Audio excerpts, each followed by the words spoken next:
같이 기도드리도록 하겠습니다.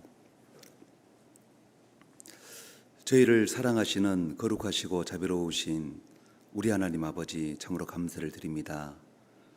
죄 가운데서, 사망 가운데서 또 저희들 어찌할 바를 알지 못하고 있을 때에 주 예수 그리스도께서 친히 십자가에 피 흘리셔서 우리 모든 죄를 단번에 또 영원히 도말해 주신 은혜, 참으로 감사를 드립니다.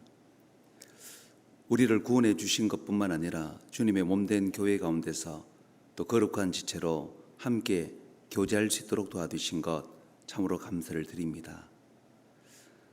되어져가는 많은 징조들을 바라볼 때에 이제 주님께서 다시 오시겠다고 약속하신 그 마지막 때가 참으로 얼마 남지 않은 세상이라는 것을 저희들 너무나도 잘 알고 있습니다.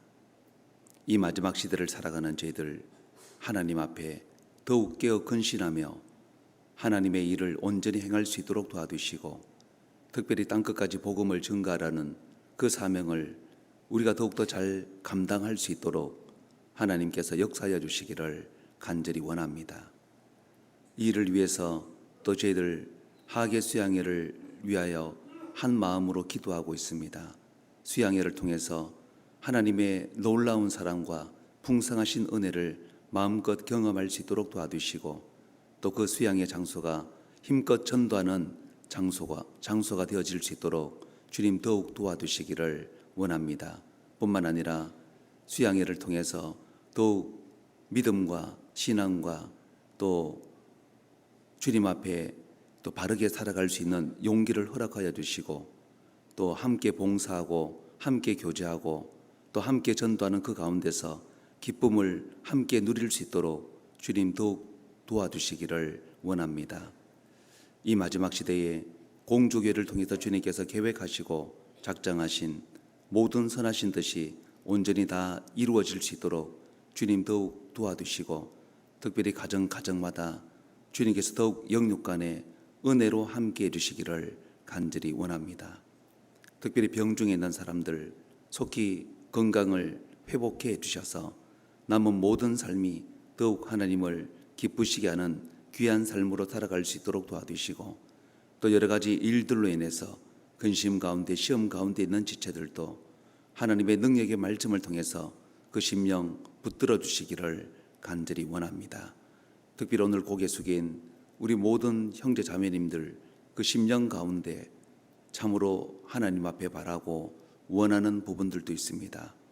하나님의 선하신 뜻 가운데서 그 모든 것들이 다 이루어질 수 있도록 축복해 주시기를 간절히 원하오며, 언제나 우리를 사랑하시는 예수님의 이름으로 기도드렸습니다. 아멘. 우리 성경 같이 보시겠습니다. 사무엘하 5장입니다.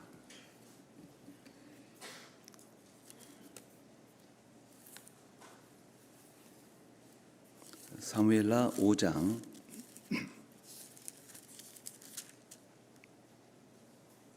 1절부터입니다.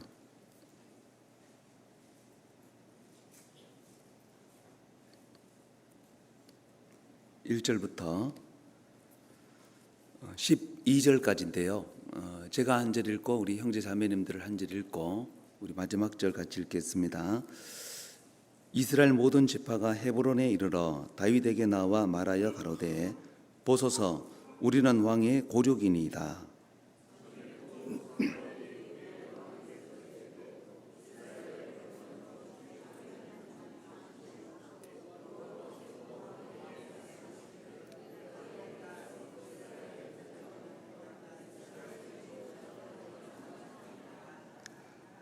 이에 이스라엘 모든 장로가 헤브론에 이르러 왕에게 나오매, 다윗 왕이 헤브론에서 여호와 앞에서 저희와 언약을 세우매 저희가 다윗에게 기름을 부어 이스라엘 왕을 삼으니라.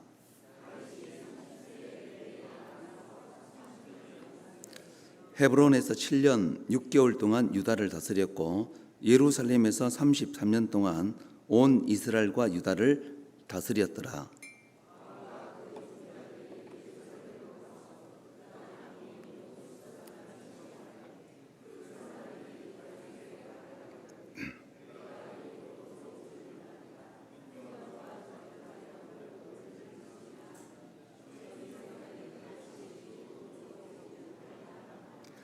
다윗이 시온 산성을 빼앗았으니 이는 다윗 성이더라.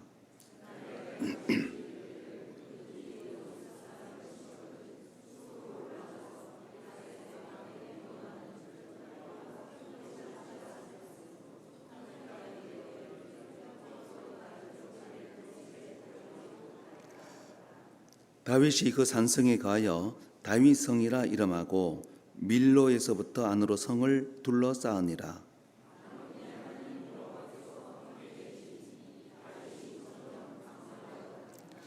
두로 왕 히람이 다윗에게 사자들과 백향목과 목수와 석수를 보내매 저희가 다윗을 위하여 집을 지으니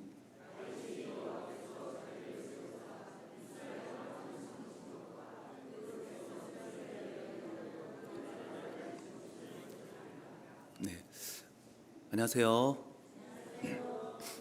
오늘도 우리 앞뒤 좌우 보시면서 손을 흔드시면서 반갑습니다, 잘 오셨습니다, 환영합니다 해보세요.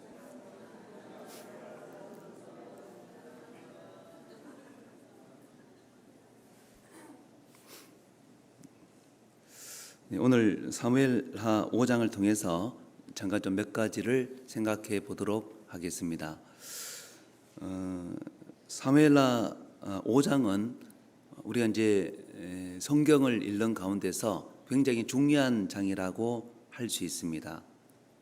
왜냐하면은 사무엘하 5장을 통해서 이스라엘의 민족적인 소원이 이루어진 겁니다.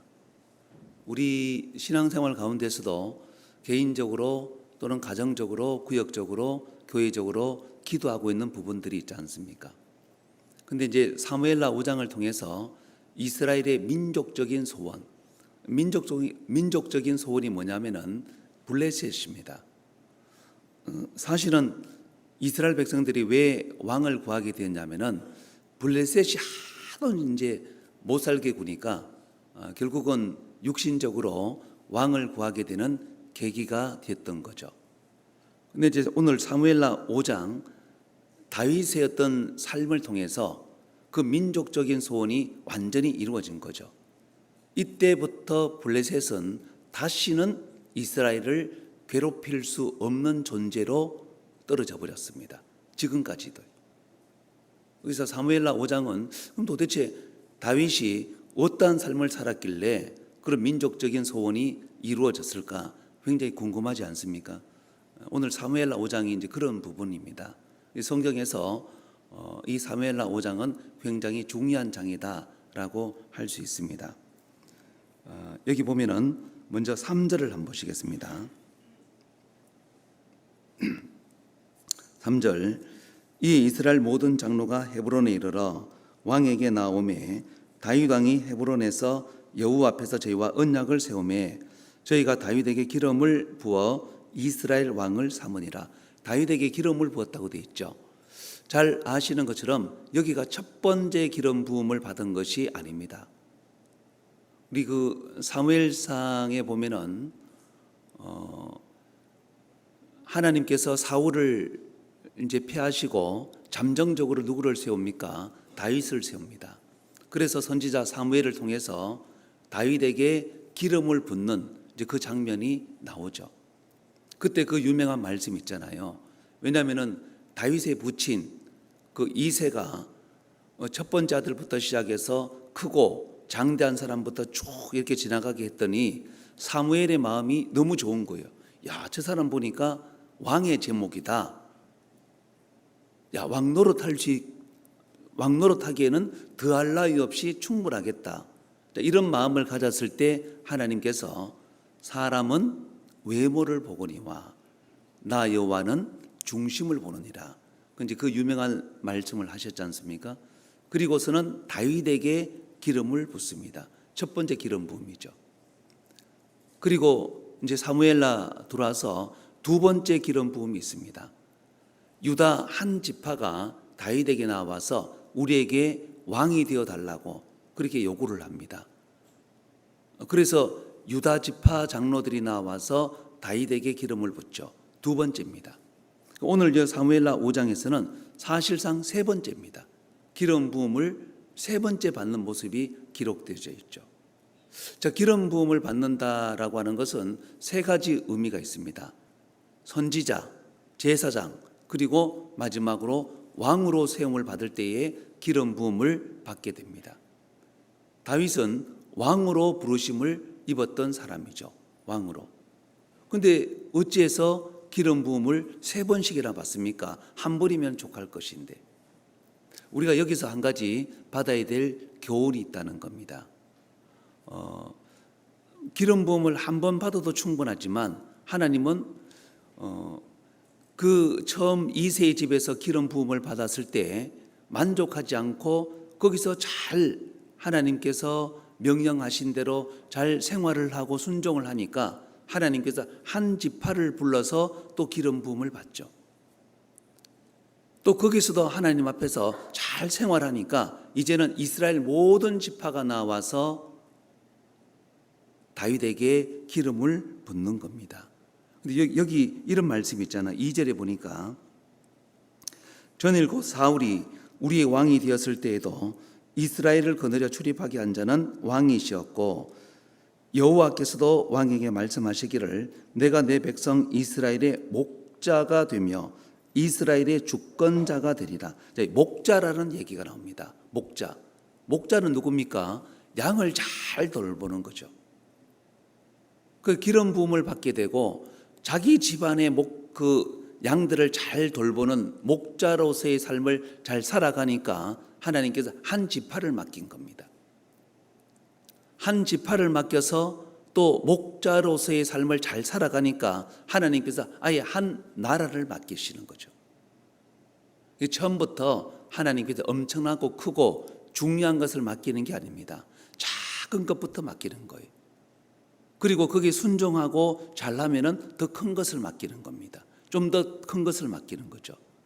그래서 잠언 4장에 보면은 의인은 점점 빛나서 원만한 광명에 이르거니와 점점입니다. 점점. 사실은 이제 그 악한 것도 마찬가지잖아요. 세상에 이제 사이코패스라고 들어보셨습니까?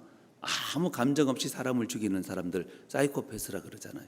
이 사이코패스가 처음부터 사람을 죽이는 게 아닙니다. 자기 집에 또는 동네 주변에 고양이, 개, 토끼, 짐승부터 죽여보는 거예요. 짐승부터 죽여보고 거기서 쾌감을 느끼면은 이제 연약한 여자들부터 죽입니다. 거기서 쾌감을 느끼면은 이제 남자들도 죽이는 거죠. 사이코패스 단계가 이제 그렇게 가는 겁니다. 점점 그렇게 가는 거예요. 마찬가지로 하나님 앞에 바른 삶도 그렇다는 거죠. 그래서 성경에서 항상 중요한 게 뭐냐면은 작은 것에 충성되는 게 참으로 중요하다는 겁니다. 우리 잠언 25장 한번 보시겠습니다. 마태복음 25장 한번 보시겠습니다. 마태복음 25장.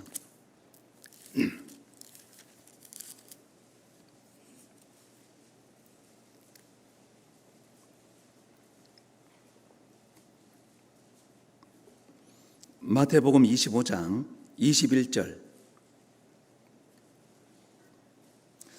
25장 21절. 그 주인이 이르되 잘하였도다 착하고 충성된 종아 내가 여기 잘 보세요. 내가 큰 일입니까 작은 일입니까? 작은 일입니다. 작은 일에 충성하였음에 내가 많은 것으로 내게 맡기리니. 하나님이 원하시는 것은요, 야 네가 10달란트 남겼느냐 50달란트 남겼느냐 100달란트 크기에 하나님은 주목하지 않습니다. 작은 것에 충성했느냐. 23절도 보세요. 그 주인이 이르되 잘하였도다 착하고 충성된 종아 내가 작은 일에 충성하였으며. 토시 하나 안 틀리고 똑같습니다. 남긴 것은 다르죠. 2달란트 5달란트. 자, 크기의 차이는 있습니다. 어떤 사람은 2달란트, 어떤 사람은 5달란트, 어떤 사람은 10달란트. 달란트의 차이는 있지만 하나님께서 칭찬하시는 부분은 많이 남겼다고 그래서 크게 칭찬한 게 아닙니다. 작은 것에 네가 충성했느냐. 작은 것에. 여기 2달란트나 5달란트나 똑같은 칭찬을 하시는 거예요. 똑같은 칭찬. 작은 것에 충성했느냐, 그게 중요한 겁니다. 그러면은 하나님께서 더 큰 것으로 맡기죠. 거기서도 충성하면은 훨씬 더 큰 것으로 맡기는 겁니다. 근데 맡겼는데 불의하면은 맡긴 것을 빼앗아가 버리잖아요. 구약 읽어보면은 셈나라는 사람이 있고 엘리야김이라고 하는 사람이 나옵니다. 원래 셈나라고 하는 사람이요, 이스라엘의 최고 높은 직급이었습니다. 그런데 엘리야김은 낮은 직급이었습니다. 그런데 엘리야김은 작은 것에부터 충성했고, 셈나는 자기를 위하여 심지어 반석을 쪼개면서까지, 성경의 반석은 예수님이시잖아요. 그 교회에 손해를 입히면서까지도 자기를 위한 삶을 살아가니까 훗날 보니까 위치가 바뀌어져 있더라고요. 엘리야김이 제일 높은 관직이 있고 셈나가 저 밑에 관직이 바뀌어져 버렸어요. 그래도 셈나가 정신을 못 차렸습니다. 그랬더니 바벨론이 쳐들어왔을 때 붙잡혀 가서 정말 곰같이 던져져서 광야 한가운데서 하나님이 죽도록 내버려 둔 겁니다. 그 작은 것에 충성된 사람은 하나님께서 큰 것을 맡긴다는 거죠. 또 거기서도 충성된 사람은 더 큰 것을 맡기는 겁니다. 우리가 교회 가운데서 작은 것에 충성한다고 하는 것은, 그리고 작은 일에 충성한다고 하는 것은 정말 중요한 겁니다. 교회 가운데 여러 직분이 있잖아요. 뭐 봉사회장, 어머니회장, 그것만이 중요한 게 아니고 정말 아주 작은, 우리가 교회당 다니면서 휴지 하나 줍는 것도 하나님 앞에 정말 큰 일이라는 거죠. 그 일에서부터 우리가 과연 충성할 수 있느냐. 다윗 사무엘라 23장 읽어보면은 다윗에게 여러 충성스러운 신하들이 있었습니다. 그리고 특별히 세 용사에 대해서 얘기하고 있습니다. 세 용사. 그 세 용사에 대해서 얘기하는데, 이 세 용사가 왜 용사 직분을 얻었냐면은 다윗이요, 정색을 하고 얘기한 것도 아닙니다. 다윗의 고향이 베들레헴이잖아요. 그런데 베들레헴에 블레셋 사람들이 진을 치고 있었습니다. 다윗이 지나가는 얘기로 한번 한 거예요. 지나가는 이야기로.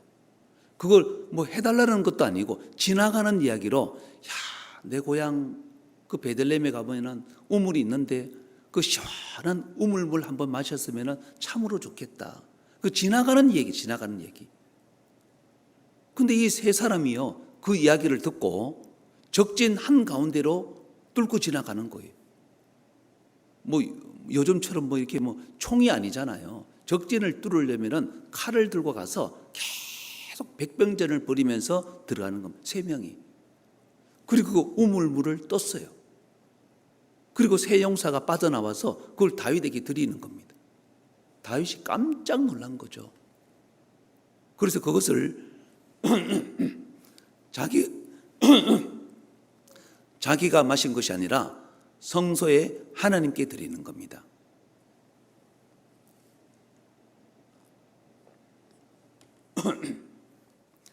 하나님께 드리면서 다윗이 뭐라 그럽니까? 이것은 그들의 피니이다 그러잖아요. 자기가 마시기를 즐겨하지 아니하고 이것은 그들의 피니이다. 하나님께 드린 겁니다. 그리고 다시는 내가 지나가는 농담조차도 하지 않겠습니다. 왜? 지나가는 이야기조차도 그 충성스러운 다윗의 그 신하들이요, 그것을 자기 목숨을 걸고 행하는 겁니다. 그러니까 새 용사가 되지 않을 수가 없었겠죠. 어떤 사람은 정색을 하고 얘기해도 그냥 이렇게 귓등으로 듣는 사람들도 있잖아요. 교회 가운데 정색을 하고 얘기해도 귓등으로 듣는 사람들도 있는데, 이 다윗의 새 용사는요, 지나가는 얘기를 해도 자기 목숨을 걸어버린 거예요. 그러니까 새 용사가 되지 않을 수가 없잖아요. 그 성경에서는 정말 귀하게 쓰인 사람을 보면은 항상 작은 일에서부터 더욱더 충성된 사람입니다. 예수님은 12제자만 있는 게 아닙니다. 70명의 제자가 있습니다. 그 70명의 제자 중에 12제자를 소개하고 있고, 12제자 중에서도 정작 중요한 일을 행하실 때, 변화산에 올라가신다든지 죽은 자를 살리신다든지, 그때는요 오히려 12명을 다 데려가는 것이 아니라 3사람만 데려갑니다. 베드로, 야고보, 요한. 아니 베드로, 야고보, 요한은 뭐 특별합니까? 왜 3사람만 항상 데리고 다니십니까? 이 3사람이 다른 사람들보다 더 주를 위해서, 복음을 위해서 살고자 하는 그 열정이 있었기 때문에 그런 거예요. 더 살고자 하는. 그래서 항상 정말 중요한 일을 행할 때는 이 3사람을 데리고 다니신 겁니다. 항상 점점입니다. 점점. 불순종으로 가는 것도 점점입니다. 불순종으로 가는 것도. 그러면서 내려놓고 불순종으로 가는 길도 점점이고, 그리고 하나님 앞에 귀히 쓰이는 길도 점점 빛나서 원만한 광명까지 나아간다는 거죠. 우리 사무엘하 5장 다시 한번 보시겠습니다.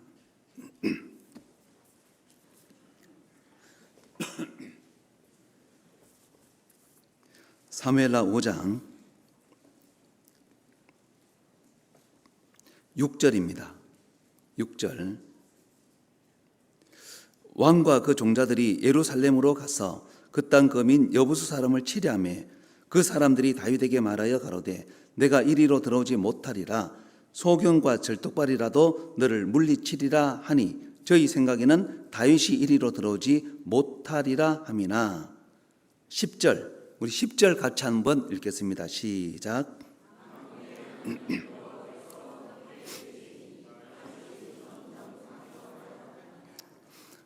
여부수, 지금의 예루살렘입니다.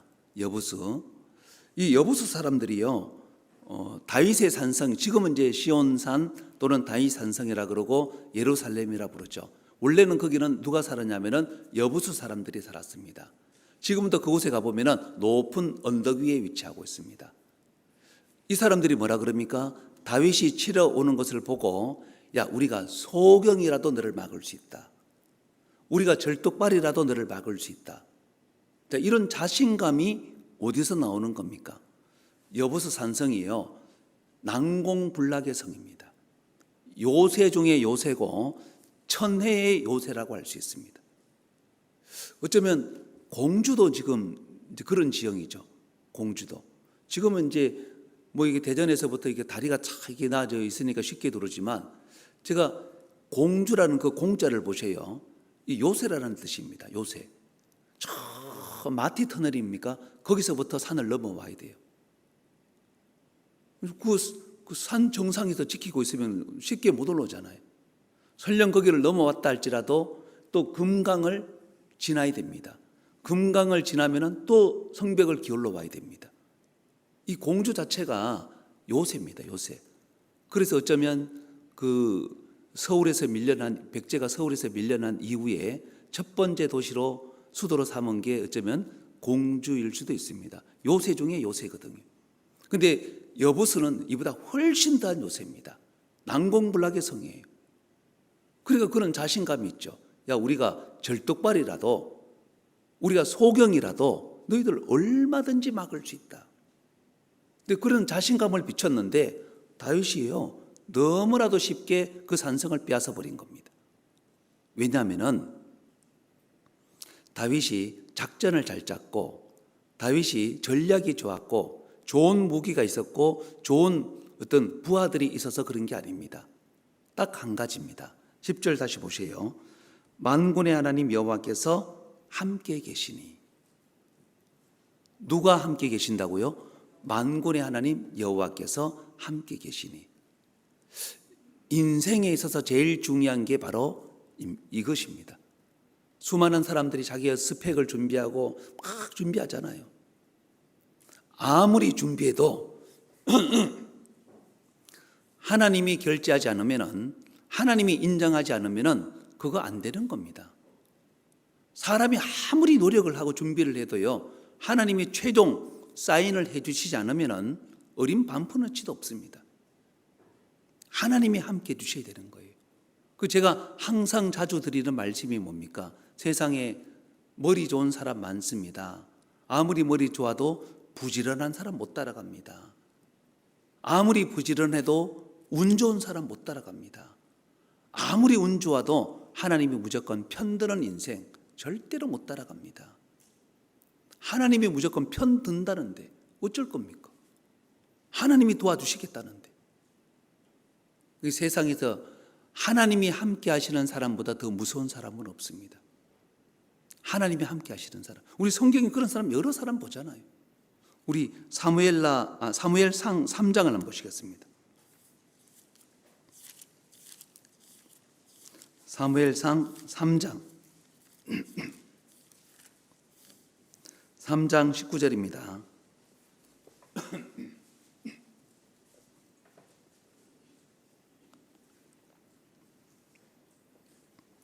(3장 19절) 사무엘이 자라매 여호와께서 그와 함께 계셔서.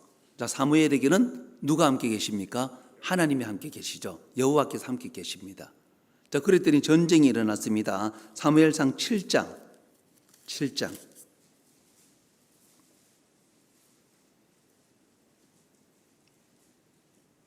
자, 7장 7절부터입니다. 7절부터 11절까지 제가 한 절 읽고 같이 읽겠습니다. 이스라엘 자손이 미스바에 모였다함을 블레셋 사람이 듣고 그 방백들이 이스라엘을 치러 올라온지라. 이스라엘 자손이 듣고 블레셋 사람을 두려워하여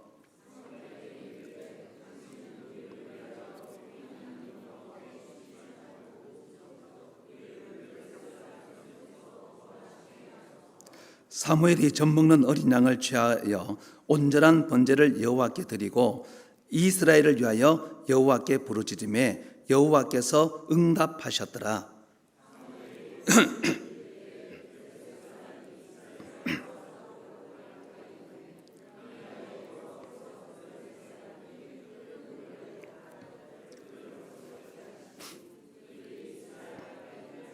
(11절) 같이 읽겠습니다.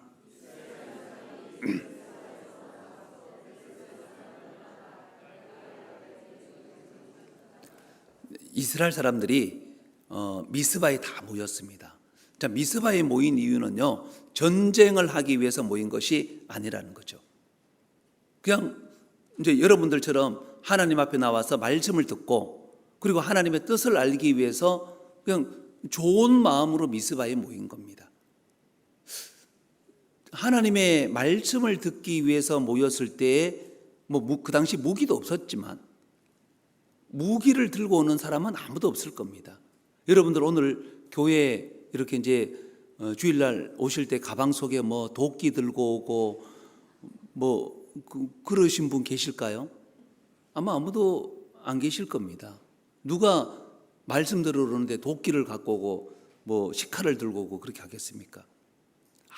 아무도 무기를 안 갖고 오죠. 미스바에 모였을 때도 마찬가지입니다. 미스바에 싹 다 모여서 하나님의 말씀을 듣고 있죠.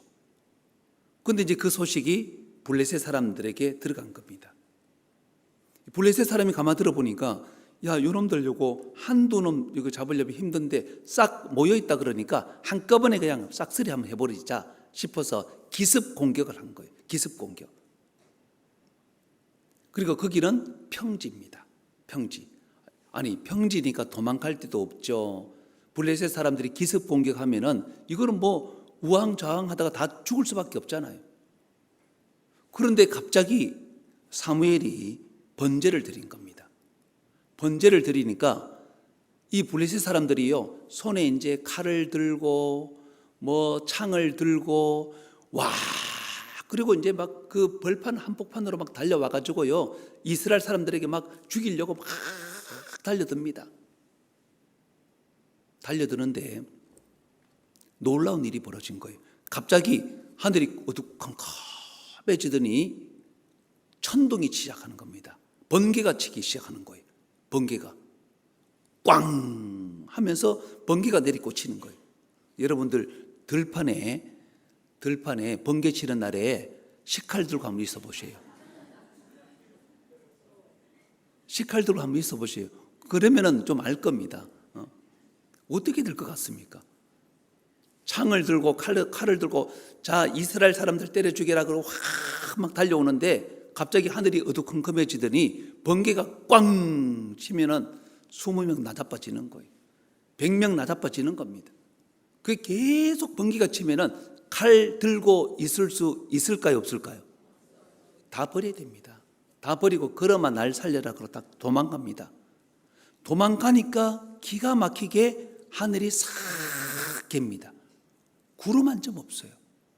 그러니까 이스라엘 사람들이 나가서 그 버린 칼을 줍고 창을 줍고 따라가면서 어디까지입니까? 백갈 아래까지 따라가면서 블레셋 사람들 다 때려 죽이는 거예요. 그러면서 12절 보세요. 12절 사무엘이 돌을 취하여 미스바와 센 사이에 세워 가로되 여호와께서 여기까지 우리를 도우셨다 하고 그 이름을 에벤에셀이라 하니라. 에벤에셀, 하나님이 여기까지 도우셨다. 하나님이 함께 하시는 사람은요, 삶의 정말 작은 구석까지, 야, 하나님이 이 부분까지 우리를 도와주시는 거구나, 이런 영역까지 하나님께서 함께 해주시구나, 도와주시구나. 하나님이 함께 하시는 사람은 그것을 맛보는 거예요. 그것을 느끼는 겁니다. 사무엘이 전쟁 준비 안 했습니다.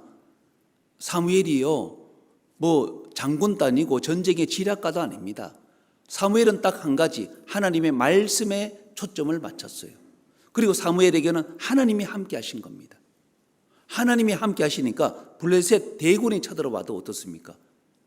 블레셋 대군이 쳐들어와도 어떻게 해볼 수가 없어요. 어떻게 하나님을 이길 수가 있겠습니까? 그래서 우리가 인생 가운데서 최고의 전략은 뭐냐면은 하나님이 함께하는 겁니다. 하나님이 함께하는 거. 어떤 사람은 어리석은 선택을 하더라고요. 말씀이고 뭐고 다 빼고 본인이 준비합니다. 본인이 스펙을 쌓기도 하고 뭐 자격증을 따기도 하고 오만 준비 다 해도 하나님이 승인해 주지 않으면은 그거 다 물거품입니다. 아무것도 안 돼요. 아무것도 할 수 없습니다. 근데 자격증도 없고 스펙도 안 되지만 부족하지만 누가 보더라도 연약하지만 하나님이 함께 해주시면은 놀라운 일이 생기는 겁니다. 인생 가운데서 정말 놀라운 일이 생기는 거예요. 야, 하나님이 여기까지 우리를 도우셨구나. 이런 삶의 언저리까지 하나님께서 함께 해주시는 거구나. 제일 좋은 게 하나님이 함께하는 겁니다. 하나님이 함께하는 거. 생각해 보세요. 하나님이 함께 하려면은 제일 좋은 것은 말씀 가운데, 교제 가운데 함께 할 때가 하나님이 제일 기뻐하십니다. 그래서 우리가 주일날 말씀 가운데 함께하고 또 수양회 비록 덥지만 또 함께하고 뭡니까? 하나님과 함께하는 겁니다. 하나님과 동행하는 거죠. 하나님과. 근데 아무리 하나님이 함께하고 싶어도 하나님이 함께 하실 수 없는 사람이 있습니다. 누구랑 함께 할 수가 없냐면은 죄 가운데 있는 사람은 하나님이 함께 할 수가 없습니다. 죄 가운데 있으면. 왜냐하면 하나님이 미워하시는 게 죄거든요. 그걸 버려야 되는 겁니다. 우리 사사기 16장 한번 보시겠습니다. 사사기 16장.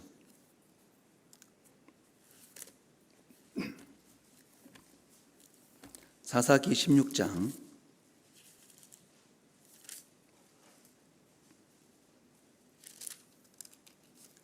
16장 15절입니다.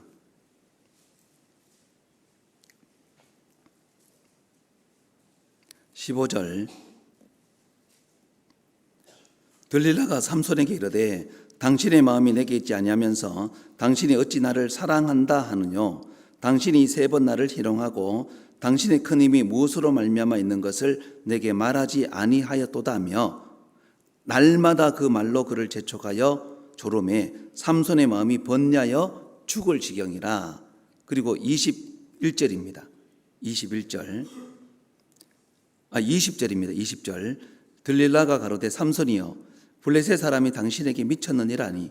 삼손이 잠을 깨며 이르기를 내가 전과 같이 나가서 몸을 떨치리라 하여도. 그 뒤는 우리 같이 한번 읽겠습니다. 시작.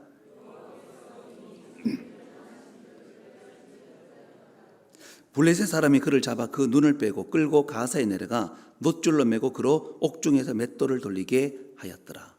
자, 삼손 그러면은 정말 그 인생 가운데서 가장 힘이 센 사람이 삼손입니다. 헤라클레스는 사실은 사람들이 꾸며낸 신하지만, 그런데 삼손은요 실제 인물입니다. 삼손보다 힘센 사람이 없습니다.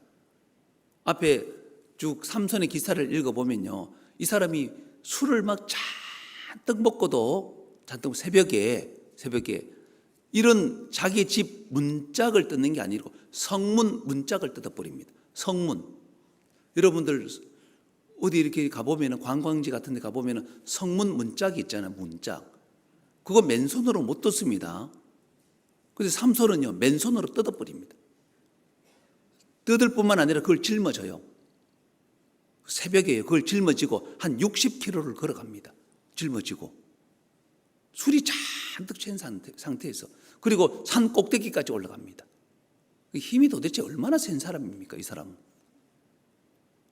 인생 가운데서 삼손보다 힘센 사람이 없어요. 근데 누구랑 가까이 했습니까? 이제 블레셋 여인부터 시작해서 지금 들릴라라고 하는 이 이방 여인을 자꾸 가까이 한 겁니다. 삼손은 나시린입니다. 나시린. 구별되어진 사람입니다. 나시린은 죽을 때까지 지켜야 될 게 3가지가 있습니다. 시체나 부정한 거 멀리해야 됩니다. 포도주나 독주 멀리해야 됩니다. 삭도를 대지 말아야 됩니다. 머리카락에. 이거는 왜냐하면 삭도를 대지 않는다라고 하는 것은 그 자기보다 더 권세 있으신, 그러니까 하나님을 인정하는 표고, 포도주와 독주를 마시지 않는다고 하는 것은 세상 즐거움을 취하지 않는다는 거고, 그리고 시체나 부정한 것 만지지 않는다고 하는 것은 죄에서부터 구별되어진 것을 얘기하는 겁니다. 놀랍게도요, 이 3가지를 누가 다 어기냐면은 삼손이 다 어깁니다. 포도주, 독주 마셨죠. 밤새도록 술 마셨잖아요. 방금 말씀드린 대로. 나시린인데 밤새도록 술을 마셔요. 나시린인데 이방 여자랑 그것도 밤새도록 술을 마십니다. 결국은 머리카락이 다 밀려지잖아요. 3가지를 다 어깁니다. 그 결과 어떻게 됐습니까? 20절 끝부분에 보니까 내가 전과 같이 나가서 몸을 떨치리라 하여도 여호와께서 이미 자기를 떠나신 줄을 깨닫지 못하였더라. 하나님이 떠나버린 겁니다. 하나님이 떠나버리니까 삼손은 능력이 다 사라져 버렸습니다. 근데 잘 읽어보면 진짜 놀라운 게, 하나님이 떠나시는 게 자기가 느껴진다면은 아마 기절초풍할 거예요. 하나님이 떠나시는 게 자기가 느껴진다면은 옷을 찢고 통곡을 하고 회개했을 겁니다. 근데 깨닫지 못하였더라. 하나님이 떠나셨음에도 불구하고 자기는 몰라. 그러니까 모르니까 내가 전과 같이 나가서 힘을 떨치리라. 근데 뭐 힘이 하나도 없어요. 붙잡혔습니다. 눈이 빠졌습니다. 머리카락이 다 밀리는 거예요. 꽁꽁 묶여가지고 짐승처럼요 맷돌 돌리는 신세가 돼버린 겁니다. 능력이 사라진 거예요. 그걸 자기가 못 느껴요. 저는 이게 제일 무섭지 않습니까? 우리도 신앙생활 가운데 제일 무서운 게 뭡니까? 하나님이 너를 더 이상 쓰지 않겠다는 신호가 내 몸속에서, 내 삶 속에서 그게 나타난다면은, 야, 하나님이 너를 버렸다. 그게 나타난다면은 우리 이렇게 살지 않을 거 아니겠습니까? 옷을 찢고 진짜 통곡을 할 건데, 근데 우리 몰라요. 전혀 못 느낍니다. 전혀 못 느끼는 거예요. 삼손처럼. 삼손은 능력이 있었지만 그 능력이 다 잃어져 버린 겁니다. 왜 잃어졌냐면은, 여러분들 삼손 기사를 읽을 때 삼손이 능력을 잃고 힘을 잃은 게 머리카락이 잘려졌기 때문에 능력을 잃었다고 생각하면은 안 됩니다. 머리카락이 잘려졌기 때문에 능력을 잃은 게 아닙니다. 하나님이 떠나셨다고요. 하나님이 떠나셨기 때문에 그 능력을 잃어버린 겁니다. 머리카락하고는 아무 상관이 없어요. 삼손도 그걸 몰라요. 자기 능력의 근원이 머리카락에 있는 줄 아는 겁니다. 머리카락이 밀려졌다고 능력이 사라졌습니까? 아닙니다. 하나님이 떠나신 결과 능력이 사라진 겁니다. 왜 떠나셨습니까? 죄가 있으니까. 이스라엘이 솔로몬 때 지은 성전 보세요. 성전을 다 완공하고 나서 솔로몬이 정말 긴 기도문을 올립니다. 하나님,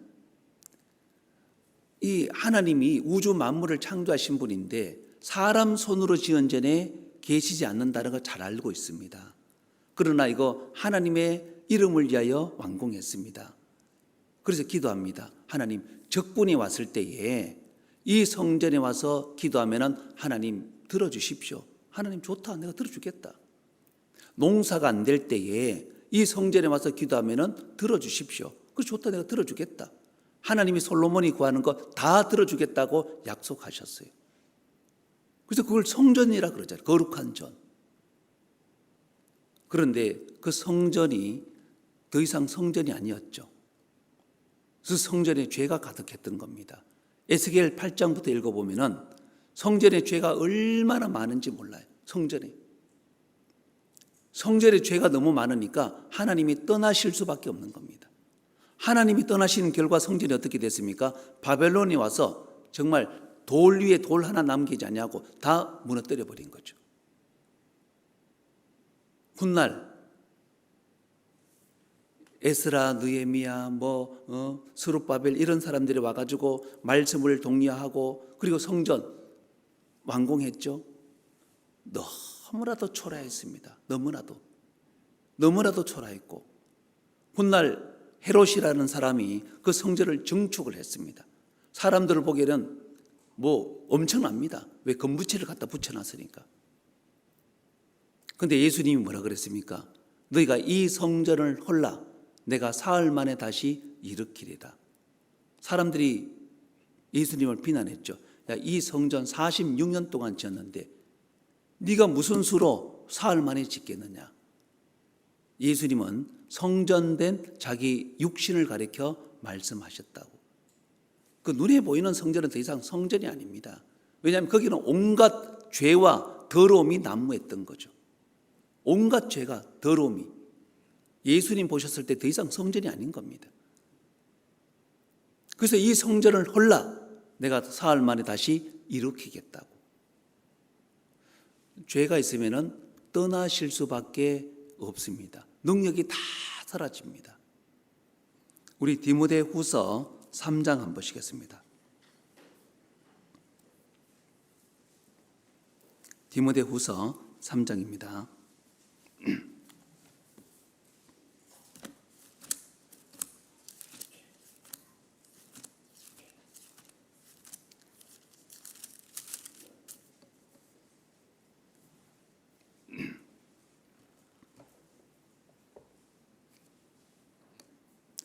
삼장 5절입니다. 5절. 디모데후서 3장 5절 우리 같이 한번 읽겠습니다. 시작. 경건의 모양은 있으나 경건의 능력은 부인하는 자니 이 같은 자들에게서 내가 돌아서라. 모양만 갖춘다 그래서 하나님이 그 가운데 함께 있는 게 아닙니다. 성전 아무리 사람 보기에 거창하게 지어졌어도 하나님이 그 가운데 함께 하시는 게 아닙니다. 사람 속에 죄가 있으면 떠나실 수밖에 없다는 겁니다. 그래서 인생에서 최고의 전략은 뭐냐면은 하나님이 함께 하시는 거예요. 사무엘하 5장에서 여부수 사람들은요 큰 소리 뻥뻥 쳤죠. 야, 우리가 소경일지라도 우리가 절뚝발일지라도 너희들 얼마든지 막을 수 있다. 그런 자신감이 있었죠. 근데 다윗이요 너무나도 쉽게 점령해 버렸습니다. 왜요? 다윗에게는 하나님이 함께 하셨던 겁니다. 정말 남은 삶이 하나님과 함께하는 그런 삶이 되기를 원합니다. 사무엘하 5장 우리 다시 한번 보시겠습니다. 사무엘하 5장 11절입니다.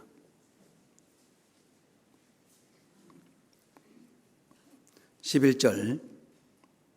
두로왕 히람이 다윗에게 사자들과 백향목과 목수와 석수를 보내매 저희가 다윗을 위하여 집을 지으니 다윗이 여호와께서 자기를 세우사 이스라엘 왕을 삼으신 것과 그 백성 이스라엘을 위하여 그 나라를 높이신 것을 아니라.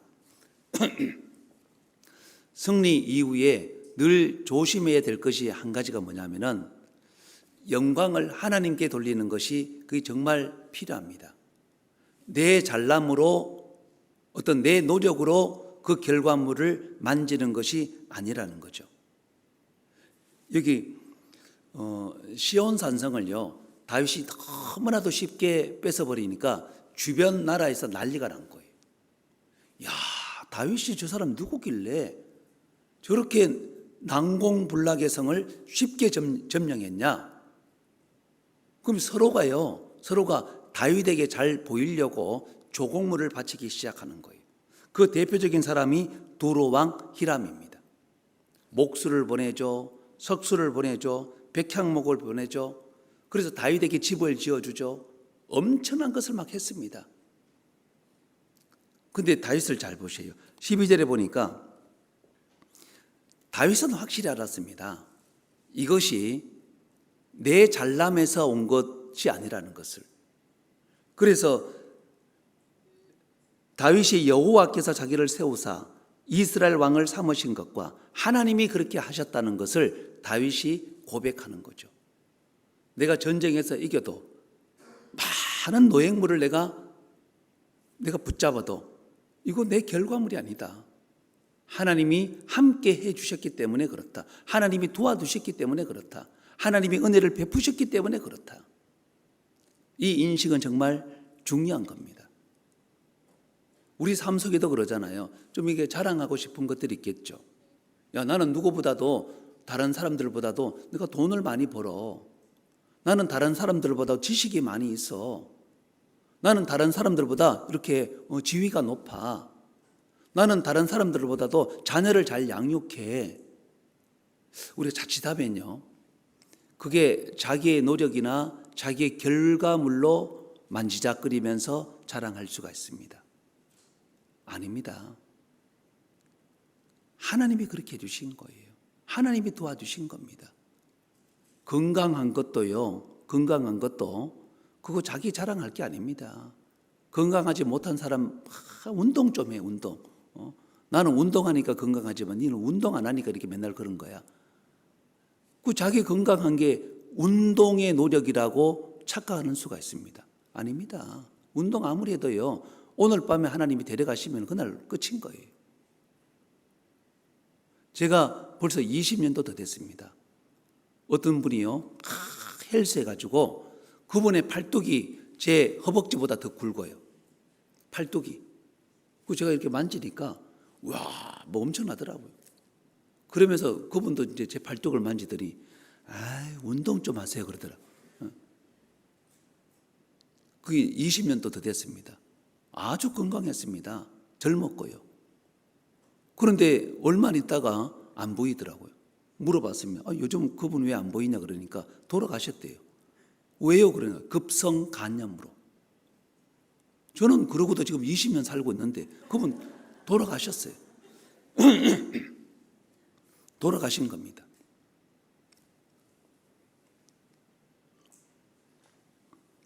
그러니까 건강도 자기 노력의 결과물이 아니라는 겁니다. 제 목소리가 좀 이상하죠? 제 노력의 결과가 아닙니다. 제가 노력했으면 목소리 얼마나 곱게 나오겠어요. 제 노력의 결과물이 아닙니다. 제하고 아무 상관없이 목소리가 이렇게 나오는 거예요, 지금. 예. 그러니까 건강도 그렇고, 우리가 살아 숨 쉬는 것도 그러잖아요. 어떤 사람은 오래 살기도 하고, 어떤 사람은 일찍 돌아가시기도 하고, 오래 사시는 분은 자기가 열심히 해서 오래 삽니까? 그렇지 않습니다. 전부 하나님이 주신 겁니다. 우리 그것을 정확히 아셔야 돼요. 그래서 물질을 만져도 참 다른 사람이 누가 뭐라 그래도요, 우리는 항상 하나님이 도와주셔서 그렇습니다. 은혜죠, 은혜. 재능이 많아도 하나님이 도와주셔서 그렇습니다. 은혜입니다. 자녀가 잘 되어도 하나님이 도와주셔서 그렇죠. 은혜입니다. 은혜. 우리는 전부 다 모든 영광을 하나님께 돌릴 줄 알아야 되는 겁니다. 사무엘상 30장입니다. 사무엘상 30장.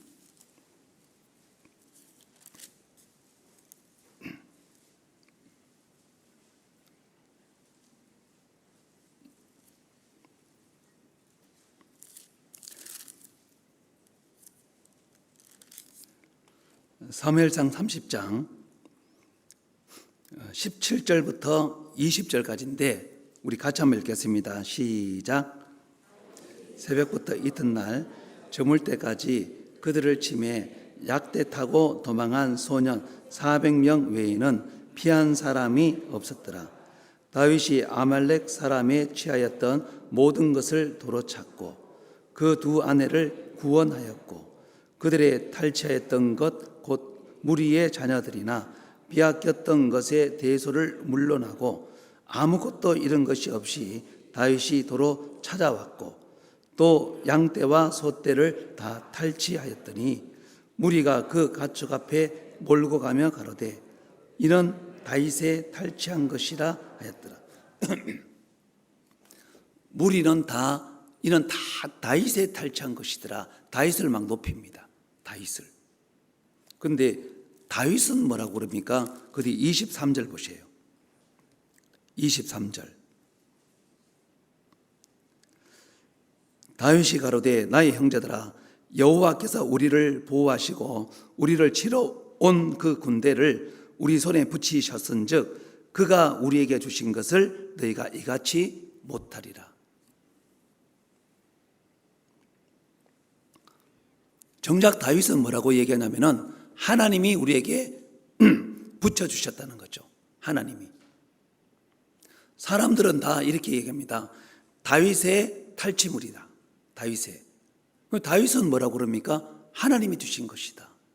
우리가 이런 인식이 정말 필요하다는 거죠. 재물을 붙잡아도 건강해도 자기가 잘 되는 일이 있어도 자녀가 잘 되어도 그게 전부 자기 노력의 결과물이 아니라는 겁니다. 하나님이 주신 겁니다. 그러니까 마땅히 하나님께 감사하며 하나님께 영광을 돌리는 것이 맞죠. 다윗은 그런 삶을 살았다는 겁니다. 그런데 만약 자기 것으로 이해를 하면은 하나님이 내 것 내놔 그럽니다. 호세아서 2장 구약성경 호세아입니다.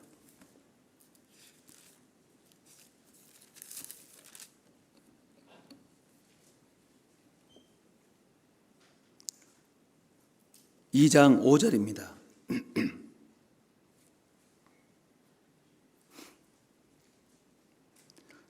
2장 5절. 하나님이 다 주신 것으로 이스라엘 사람들은 착각했습니다. 그게 자기 것인 줄 착각을 했죠. 그래서 2장 5절 보면은 저희의 의미는 행음하였고 저희를 비웠던 자가 부끄러운 일을 행하였나니 대저자가 이르기를 나는 나를 연애하는 자들을 따르리니 저희가 내 떡과 내 물과 내 양털과 내 삶과 내 기름과 내 술들을 내게 준다 하였느니라.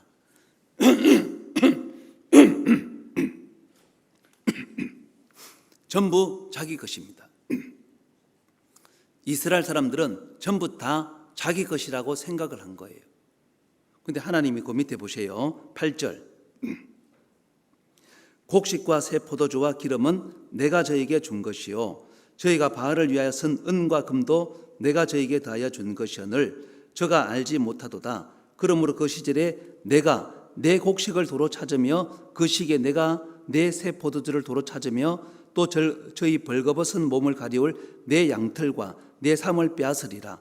이제 내가 그 수치를 그 연애하는 자의 눈앞에 드러내리니 저를 내 손에서 건져낼 사람이 없으리라. 이스라엘 사람들은 전부 다 자기 것이라고 생각을 한 거예요.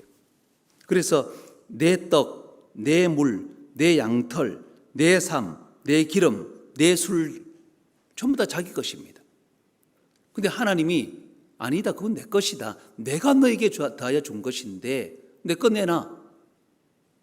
싹 뺏어가 버리니까 그들은 정말 그 생기까지 다 뺏어가 버리니까 그 유대인들 환난을 당할 때 우리 보셨잖아요. 옷을 다 벗기죠. 유대인들은 다 왜 옷을 벗기면서 죽일까요? 히틀러만 그렇게 한 게 아닙니다. 2000년 역사 가운데서 유대인들은 옷을 다 벗겼습니다.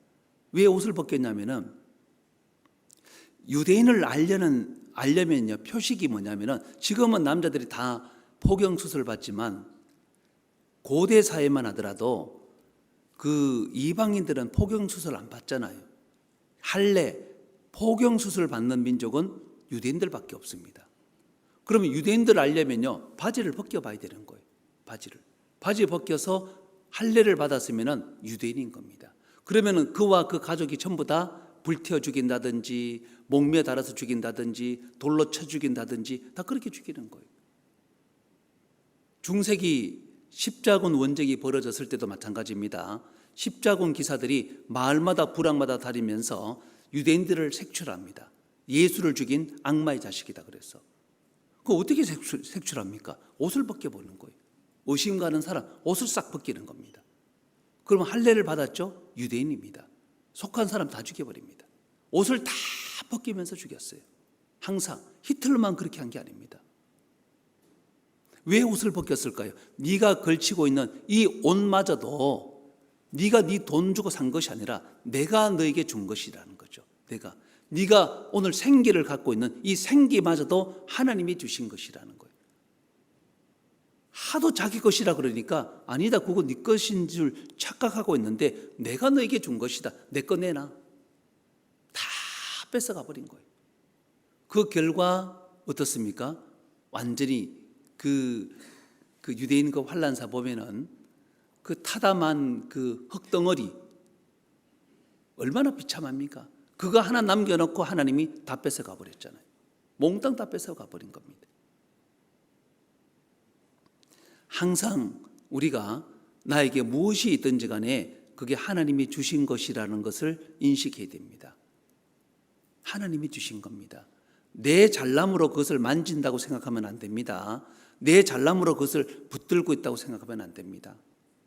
그래서 항상 우리는 감사할 줄 알아야 되고 하나님 앞에 영광을 돌릴 줄 알아야 되는 거예요. 다윗이 그런 삶을 살았던 겁니다. 사무엘하 5장입니다. 사무엘하 5장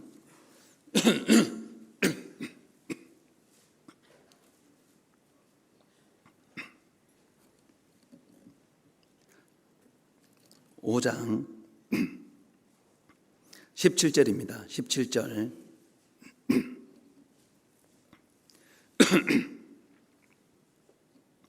이스라엘이 다윗에게 기름을 부어 이스라엘 왕을 삼았다 함을 블레셋 사람이 듣고 다윗을 찾으러 다 올라오매 다윗이 듣고 요회처로 나가니라.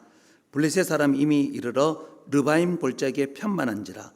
다윗이 여호와께 물어 가로되 내가 블레셋 사람에게로 올라가리이까. 자, 블레셋 사람들이 드디어 치러 왔습니다. 르바임 골짜기까지 이제 치러 온 거예요. 근데 전쟁이 났는데 다윗이 맨 처음 한 행동이 뭐죠? 기도하는 겁니다. 하나님께 묻는 거죠. 하나님께 물어보는 겁니다. 전쟁이 났다고 하는 것은 굉장히 국가적으로 위급한 순간 아닙니까? 여러분들 집에 불이 났으면 제일 먼저 뭘 해야 될까요? 집이 불이 났다. 제일 먼저 뭘 해야 될까요? 무릎 꿇고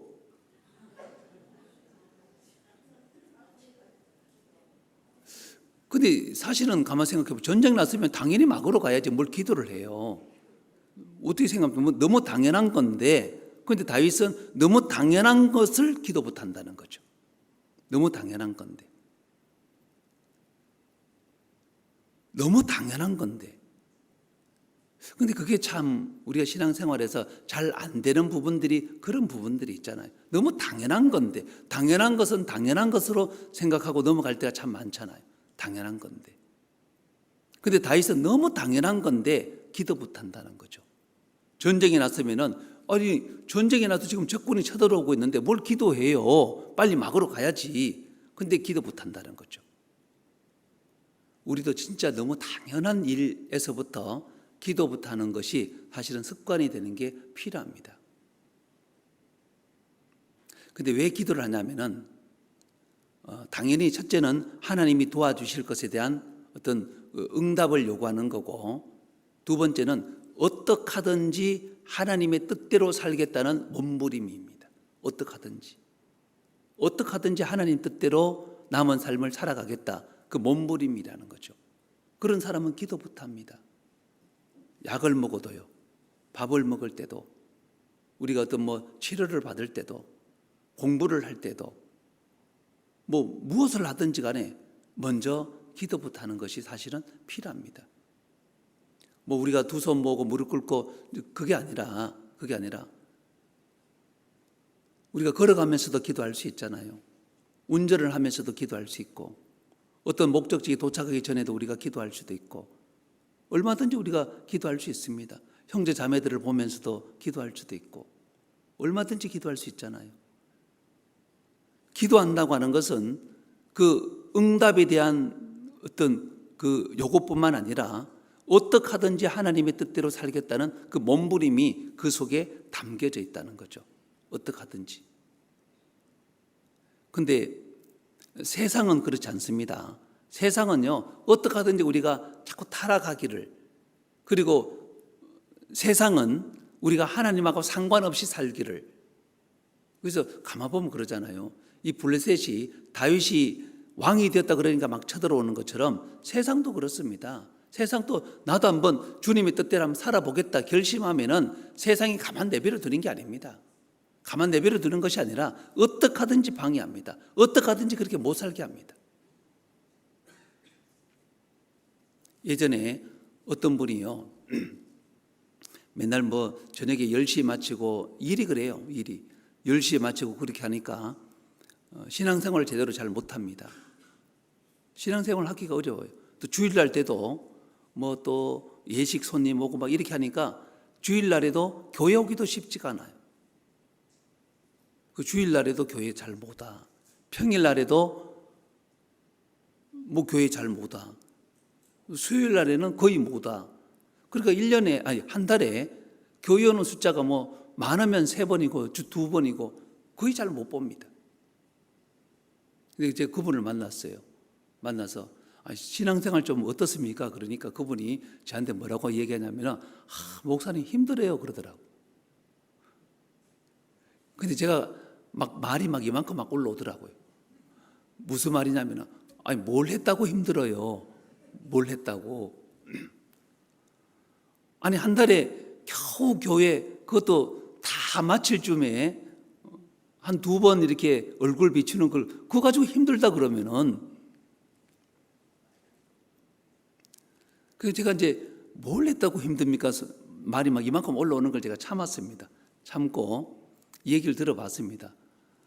그러니까 힘 많이 든데 그러면 교회 안 오고 뭐 하셨어요? 그러니까 제가 봤을 때 교회 몇 번 안 오시는데 나머지 뭐 하셨어요? 그러니까 주일날은 이렇게 바빠서 못 왔고, 수요일날은 이렇게 바빠서 못 왔고, 평일날에는 10시까지 일하느라고 바빠서 못 왔고, 가만 들어보니까 전부 다 돈 버느라고 못 왔네요. 그러니까 그렇다는 거예요.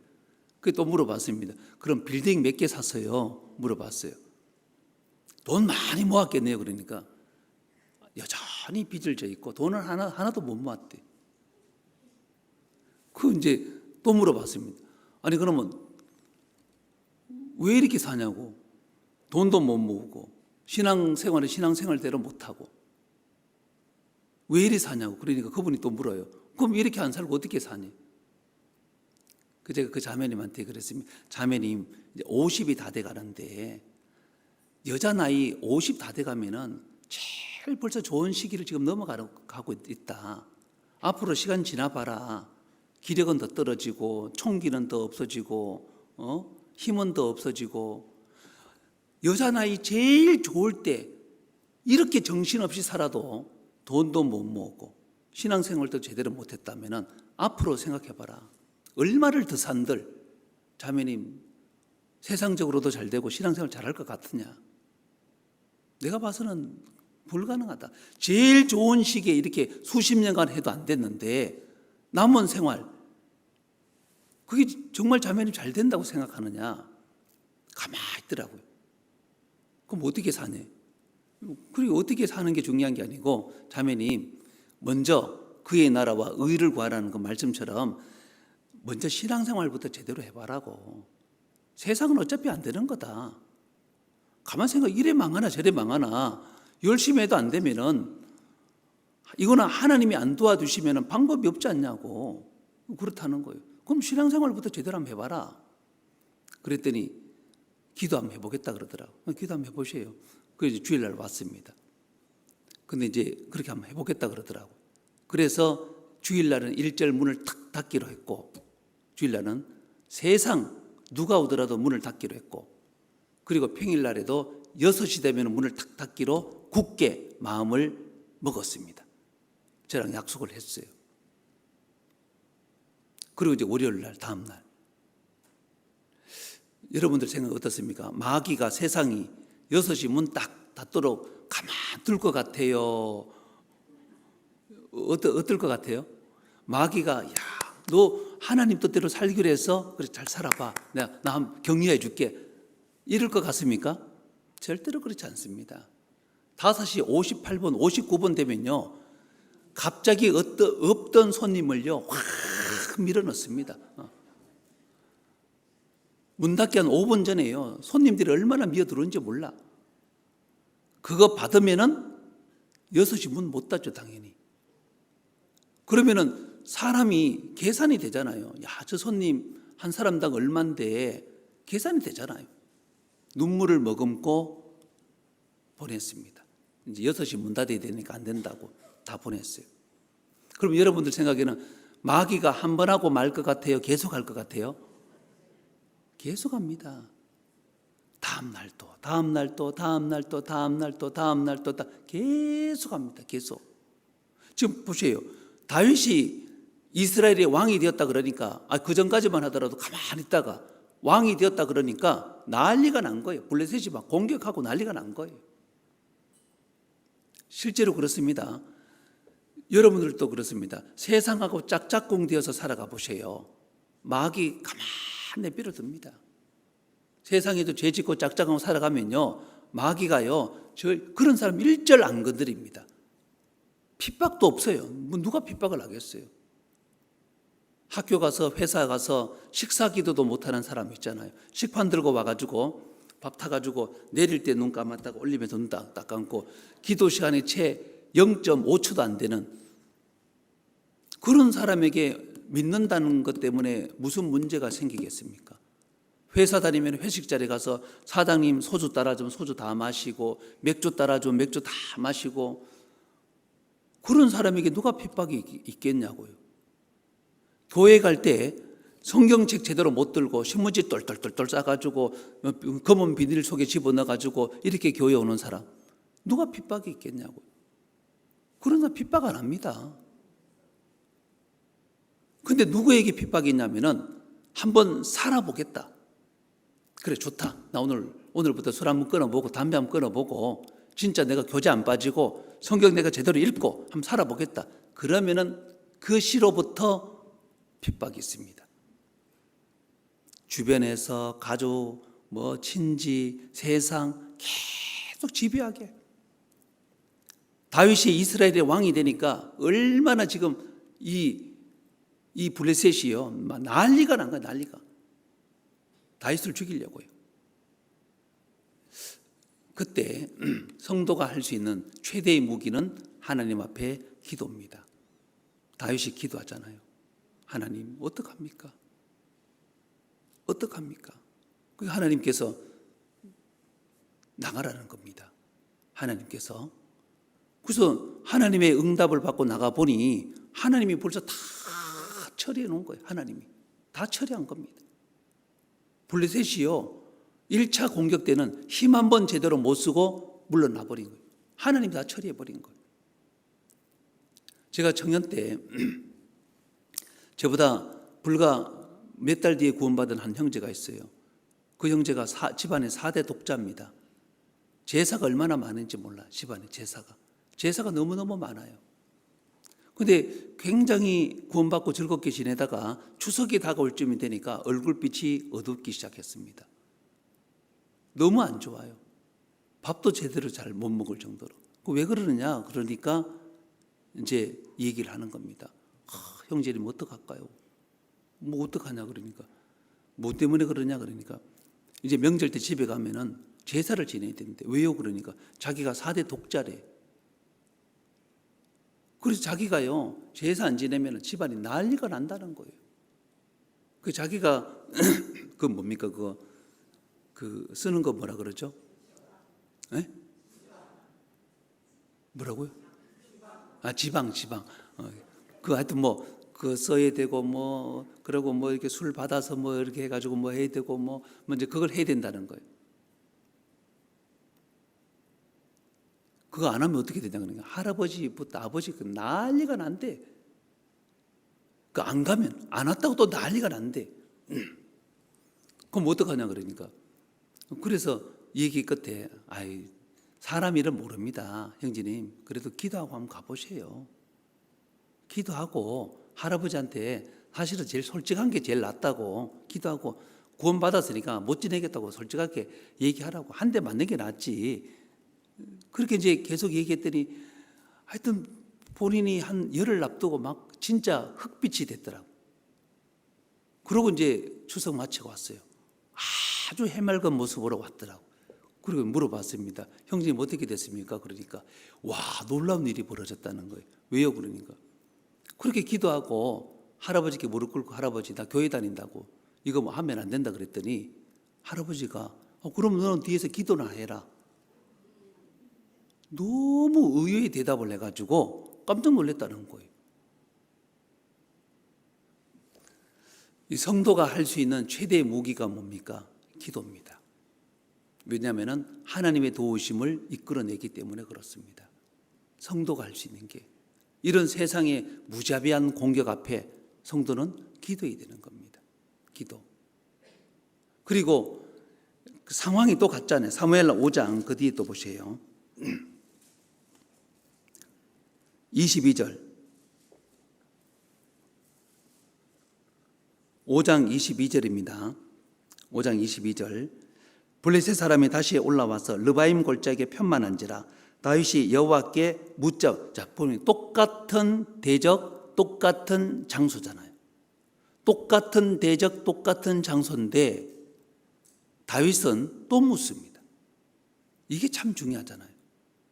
같은 일이라고 해서 기도 안 하는 게 아닙니다. 같은 일은 더더욱 기도하는 거예요. 근데 놀랍게도 하나님의 응답하는 방식이 다릅니다. 지난번에는 정면 공격이라 그랬는데 지금은 뽕나무 뒤에 숨었다가 가봐라. 복병입니다. 복병. 하나님의 응답하심이 다릅니다. 우리가 돌아보면은 같은 일에는 묻지 않는 습성이 있잖아요. 야, 뭐 이거 의뢰껏 지금까지 이렇게 해왔는데 묻긴 뭘 물어. 그냥 하면 되지. 아닙니다. 같은 일임에도 불구하고 다윗은 계속 물어보는 거예요. 같은 일에도. 그 결과 하나님의 놀라운 약속을 받은 겁니다. 근데 아까 제가 처음 말씀드린 것처럼 이후로부터 블레셋은 다시는 이스라엘을 공격할 수가 없었습니다. 다시는.